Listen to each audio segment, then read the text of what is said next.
జై శ్రీరామ్. మనకి ఎన్నో రకాల శతకాలు ఉన్నాయి.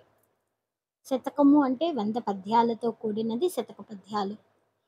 అలాంటి శతక పద్యాలలో మనకి విరివిగా కనిపించేది సుమతి శతకం, వేమన శతకం.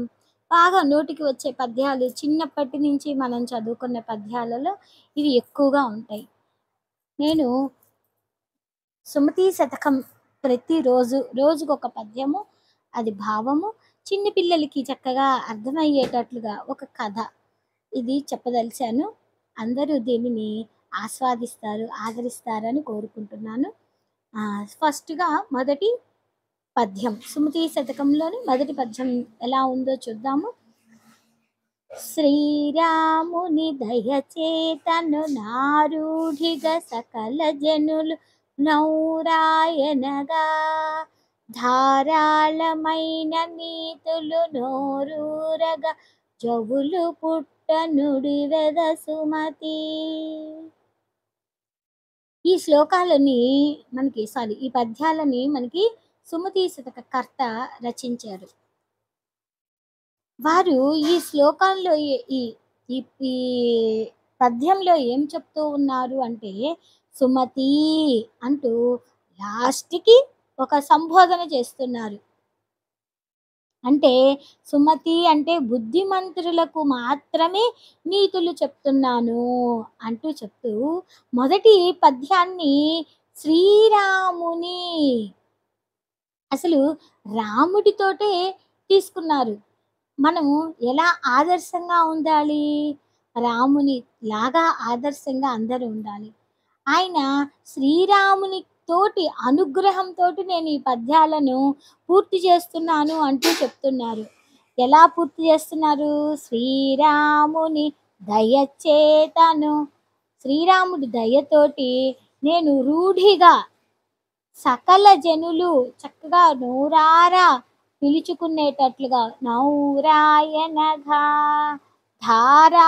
ధారాళంగా వచ్చేయి నీతితో కూడిన ఈ పద్యాలు అందరూ చెవులకి ఇంపుగా నోటితోటి చక్కగా పలికేటట్లుగా నేను రాస్తున్నాను స్వామి అంటూ శ్రీరాముణ్ణే తీసుకున్నారు.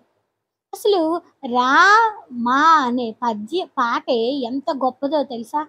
రామా, ఈ ఈ పదము ఎలా ఏర్పడింది? 2 అక్షరాల సంపుటి. రామా, రామా. నారాయణ అనే మంత్రంలో రా అనే అక్షరాన్ని నమః శివాయ, నమః శివాయ, నమః శివాయ, నమః శివాయలోని మా అనే అక్షరాన్ని తీసుకున్నారు. ఈ 2 అక్షరాల సంపుటితంగా ఏర్పడినదే రామ అనే ఈ శబ్దము. అంటే రామ అనే శబ్దాన్ని మనం పదే పదే పిలవటం వలన మనకి ఎవరి యొక్క శక్తి లభిస్తుంది అంటే, నారాయణుడిది, శివభగవానుడి యొక్క శక్తి సంపుటమైనది ఈ రామ అనే ఈ శబ్దం. ఈ శబ్దాన్ని వచించటం వలన వారి ఇద్దరి యొక్క అనుగ్రహం మనకి సంపూర్ణంగా కలుగుతుంది. అందుకనే రాముడు లోకాభిరాముడు, జగద్రక్షకుడు, రక్షణ చేపూనాడు, ధనస్సును చేపూనాడు, దశరథ రాముడు. ఇలా రకరకాల పేర్లతోటి మనం రాముడిని కొనియాడుతూ ఉంటాం. ఇలా రామనామ శబ్దమే కాకుండా అసలు రాముడు ఎలా నీతిగా బోధించాడు, తన రాజ్యంలో ఉండేవాళ్ళు అందరూ సుశిక్షితంగా ఉండటానికి ఎలా తాను ఆచరించే ఆదర్శంగా అందరూ చెప్తారు. చెప్పలా రాముడు, నేను ఇది చేస్తున్నాను, తల్లిదండ్రుల మాట వినాలి అన్న మాటని నేను వింటాను అని చెప్పలా, విని ఆచరించాడు. అది కష్టమైన పనేనా? భార్యతో పాటు భర్త, భర్తతో పాటు భార్య అంటూ మేము ఇలా ఉంటాము అని చెప్పలా, వాళ్ళు ఉండి చూపించారు.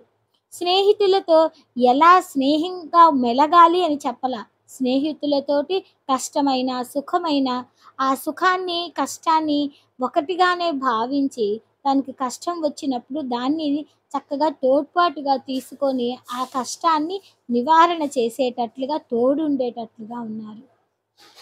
అన్నదమ్ముల అనుబంధం. అన్నదమ్ములు ఇలా ఉండండి అని చెప్పలా. ఇలా ఉంటే బాగుంటుంది అని అన్నదమ్ముల ఐక్యతని చూపిచ్చారు. చూడండి, భరతుడి కోసం రాజ్యాన్ని వాళ్ళ అమ్మ ఇచ్చినా కూడా నాకు వద్దు, నాకు అన్నే కావాలి అని అమ్మ పాదుకులను పట్టుకొని రాజ్యం చేశాడే తప్పితే భరతుడు ఎప్పుడూ ఆయన మాట జవదాటవల.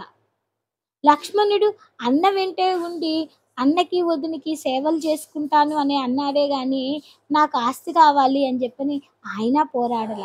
అది అన్నదమ్ముల యొక్క గొప్పతనం.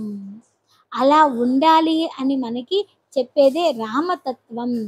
అంతేకాదు, ప్రజలను కన్న బిడ్డల వలె పాలించారు అనంటారు.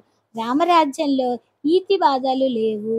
ఎవ్వరూ ఆ రాముడు రాజ్యాభిషేకం అయిపోయిన తరువాత అకాల మృత్యువుతో మరణించిన వారు లేరు. తండ్రికి కొరువు పెట్టేవాళ్ళే కానీ, బిడ్డలకి కొరువు పెట్టే తల్లిదండ్రులు లేరు. ఎవరు దేహి అని చెప్పని మాకు ఇది కావాలి అని అడిగిన వాళ్ళు లేరు.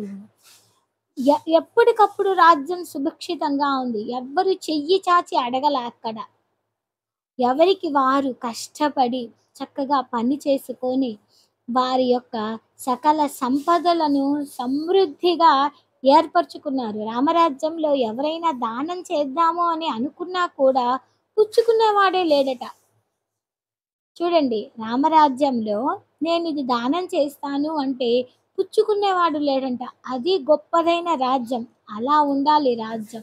రాజ్యం ఎలా ఉండాలి? మంత్రులతో ఎలా చర్చించాలి? ఎవరితో ఎలా ఉండాలి అనేది చెప్పేదే రామరాజ్యం. ఆ శ్రీరాముని యొక్క బాటలో మనమందరము నడవాలని ఆయన దయచేత సుమతి శతకకర్త ఈ శ్లోకాలని మనకి అందించారు. కాబట్టి ఆ రాముడి యొక్క అనుగ్రహం మనకందరికీ పరిపుష్టంగా ఉండాలని కోరుకుంటూ, మనమందరము ఈ సుమతి శతక పద్యాలను చక్కగా నేర్చుకొని పిల్లలందరికీ మన తల్లిదండ్రులుగా మనం నేర్చుకుంటే మనం పిల్లలకి చక్కగా చెప్పగలం.